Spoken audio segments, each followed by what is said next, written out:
I think that it's not conceivable that she will lead the Conservatives into another election. So I think that the realistic appraisal she has to make is how does she secure the best possible successor for the Conservative Party. And that may need a bit of time, because two things have to be determined. First of all, the who, and there's no obvious choice. Secondly, and just if probably even more important, the what. What are they going to say? My guess is general election in a year, 18 months' time, and the period between now and then is going to be dominated by the same issues that have caused the trouble, the continuing austerity and the divisive nature of Brexit. In a sense, then, it doesn't matter what she says if you think she's not going to be around to implement it or to be held account for it. I think that the Queen's speech is going to be dominated by the jumbo Brexit bill and a number of smaller Brexit bills, and everything else will be relatively obscure in party political terms.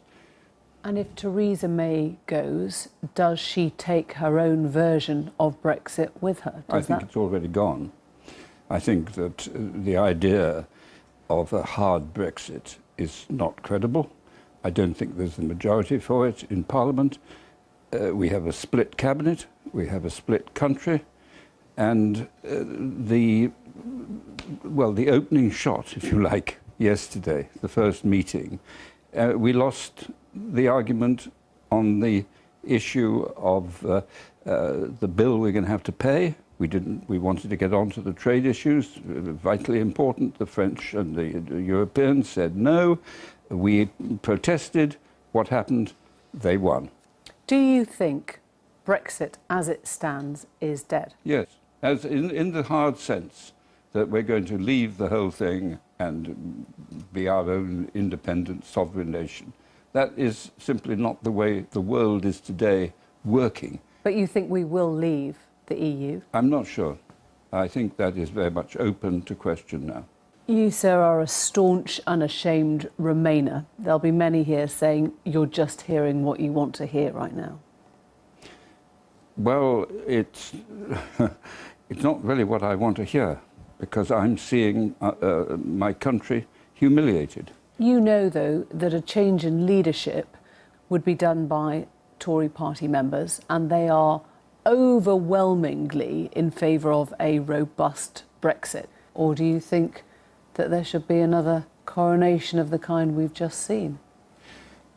It would be better if there could be an agreement that wasn't as a consequence of a divisive leadership struggle. What do you mean? Well, the leadership struggle is already beginning. I mean, great protests of unity. We all know the form. No, no, no, under no circumstances. But the friends of each of the potential participants are canvassing the House of Commons, looking for support. That's how it happens, and you can't stop it.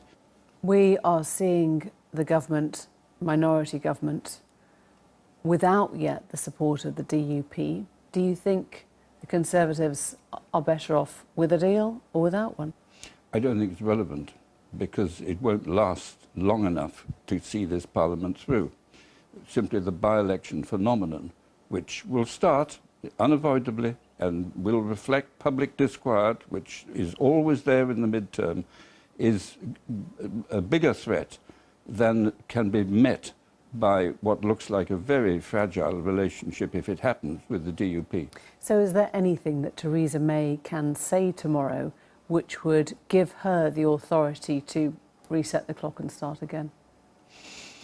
I think that it will need a new leader to do that. Lord Heseltine, thank you. Thank you.